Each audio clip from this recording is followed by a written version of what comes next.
আমাদের মিশন, বাংলাদেশের মিশন কূটনৈতিক এলাকার গভীরে, এমন না যে এটা বাইরে কোনো জায়গায় অথবা কূটনৈতিক এলাকার শুরুতে, তা কিন্তু না।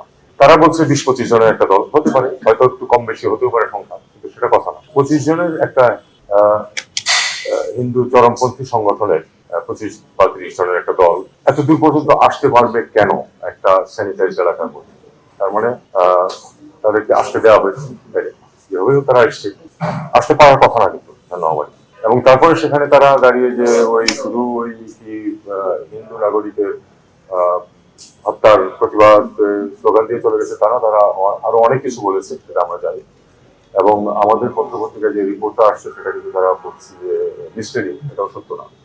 পত্রপত্রিকায় মোটামুটি সঠিক রিপোর্টই এসছে, যেটুকু আমরা তথ্য পেয়েছি। আমার কাছে প্রমাণ নেই যে তাকে হত্যার হুমকি দিয়েছে, কিন্তু আমরা এটাও শুনেছি যে তাকে হত্যার হুমকি দেওয়া হয়েছে। সেটা কেউ একজন কথা বললো সেটার মধ্যে হতে পারে, কিন্তু আমার কথা হলো যে এই পর্যন্ত আসতে পারবে কেন, এসে সেখানে হুমকি দিতে পারবে কেন? সাধারণত আমরা যখন কোনো প্রোটেস্ট গ্রুপ যখন যায় সেটা আগে থেকে ইনফর্ম করা হয় এবং পুলিশ তাদেরকে একটু দূরে এক জায়গাতে আটকে দেয়। কখনো যদি কোনো কাগজপত্র দেওয়া থাকে 2 জন এসে দিয়ে দেয়। এটা হলো নর্ম, সবখানে এটা হয়, আমাদের দেশেও হয়। এটা আমরা গ্রহণ করি না। দ্বিতীয় বিষয় হচ্ছে যে একজন বাংলাদেশি নাগরিক নৃশংসভাবে খুন হয়েছে, এটার সাথে মাইনরিটিজের নিরাপত্তাকে একসাথে করে ফেলার কোনো মানে হয়। তিনি বাংলাদেশের নাগরিক, যাকে হত্যা করা হয়েছে এবং অবিলম্বে বাংলাদেশের উপর অ্যাকশন নিয়েছে। ইতিমধ্যে আপনারা জানেন যে বেশ কিছু অ্যারেস্ট করা হয়েছে। তো এই ধরনের ঘটনা যে শুধু বাংলাদেশে ঘটে তা নয়, এই অঞ্চলের সব দেশেই ঘটে এবং প্রত্যেক দেশের দায়িত্ব হচ্ছে সেক্ষেত্রে যথোপযুক্ত ব্যবস্থা নেওয়া। বাংলাদেশ নিচ্ছে, অন্যদেরও সেরকম ব্যবস্থা নেওয়া।